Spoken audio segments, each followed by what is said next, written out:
Welcome to our weekly post-race column of Fire Takes.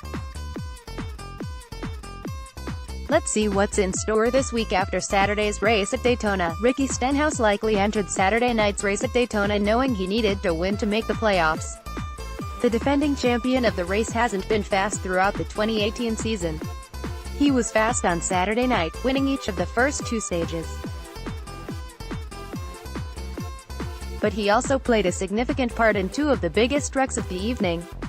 Stenhouse was pushing Brad Kesel as Keselowski went to make a move for the lead on William Byron on lap 54. Byron went for the block and Keselowski crashed, collecting a host of other really good cars. Stenhouse made it through unscathed and was part of the wreck just a few laps later.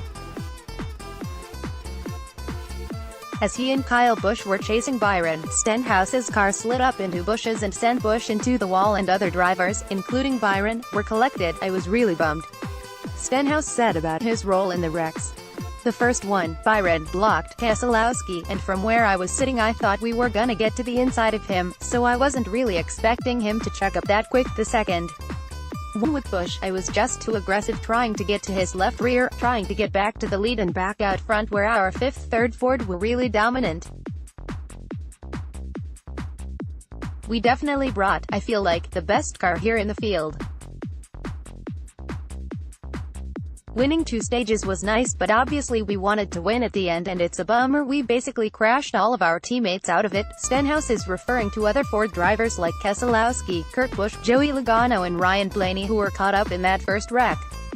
Kurt Busch wasn't too thrilled with Stenhouse's actions. While Stenhouse can take a lot of the blame for the second accident, we're not sure he should shoulder the blame for the first accident. While you can argue that Stenhouse shouldn't have been pushing a driver ahead of him so early in the race, Byron's block was what precipitated the accident. Keselowski even called it a late bad block. Stenhouse didn't have an opportunity to get off Keselowski's bumper once Byron threw that block. "Yeah, I thought he blocked him, but I did that here in February and threw an aggressive block down the back straightaway that in turn caused a big crash like that too," Stenhouse said, referencing a big crash caused by a block at the end of the first stage of the Daytona 500. "I can see it from Byron's side, and from my side I was a little frustrated he threw the block, but then again I can't be too mad because I felt like I did that in February." Stenhouse went on to win that second stage and the fun continued after that.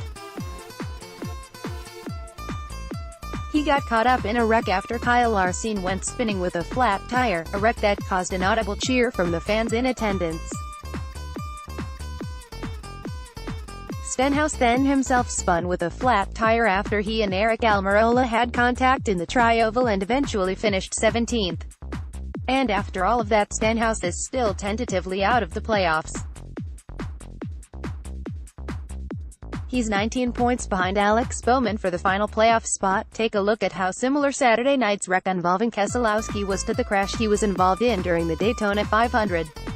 Brad Keselowski and Chase Elliott's big crash at Daytona looked an awful lot like the wreck that collected both of them tonight at Daytona. Wrecks spliced together for comparison's sake. Picked out twitter.com/suboy50y9a. Nick Bromberg, at Nick Bromberg, July 8, 2018. Both came entering turn 3 as a push went awry thanks to a block.